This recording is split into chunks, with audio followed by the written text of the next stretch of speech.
Hey coaches out there, I want to give you another tip for your marketing and to build up your brand and build up yourself. One thing that is very, very, very important to understand is the power of knowing your client base, but more importantly, the power of knowing your competition.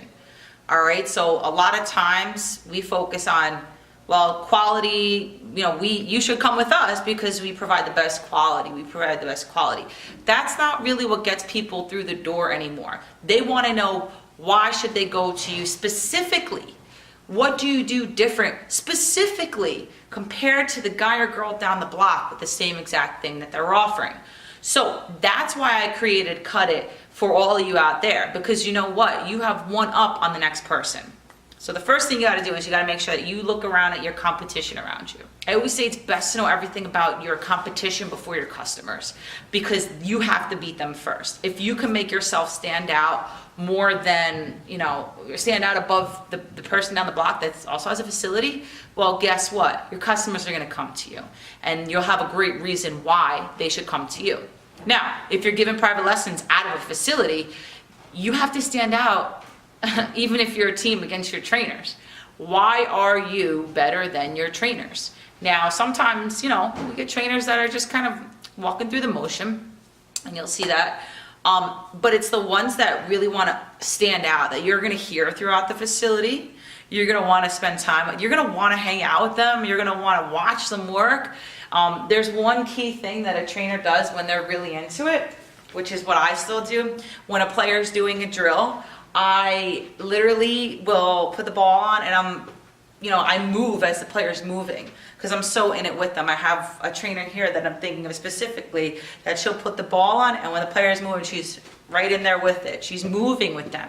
When you see a trainer like that, there is something special about them. All right. So on the other end, if you own a facility, do something with that trainer in time when you're ready to, because there's something about them.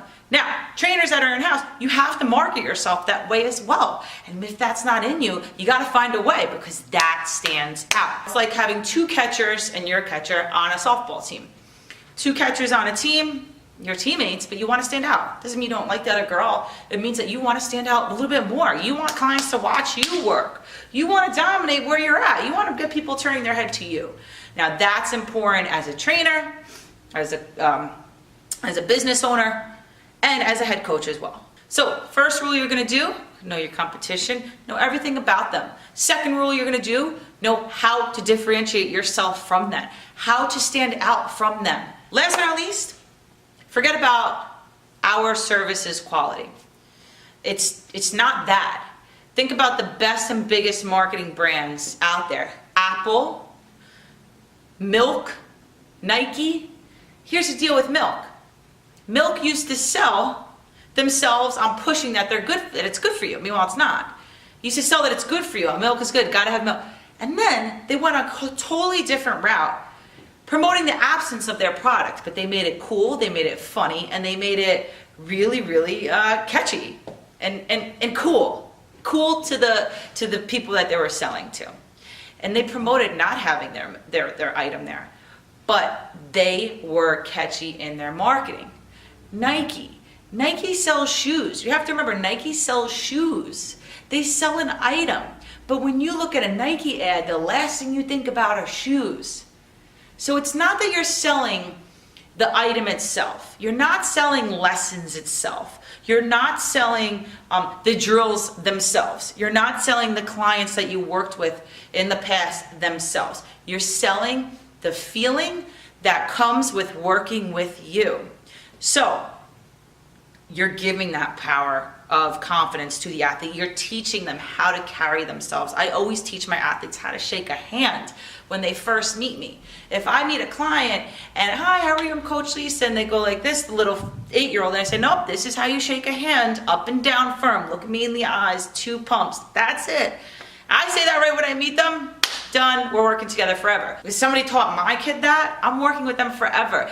Because it's not about the hitting, it's the specialness of that person and that feeling that comes along with that person. That's why I want to work with that person. That's why I want to work with that facility. Hopefully by creating Cudit, you already have that now in your area. You know your competition, you know how to separate yourself from the competition. And now the third part is up to you. How do you stand out? What feeling do you project? And that's what Cudit hopefully led you to do, okay? So make sure that you are always standing out, that you are pushing yourself to have fun when you're giving lessons, and you're not just the average private lesson coach that just gives a damn lesson. That's important to make sure to never be, all right? It has to do with the total package. All right, marketing tip for the week. Enjoy and go do it.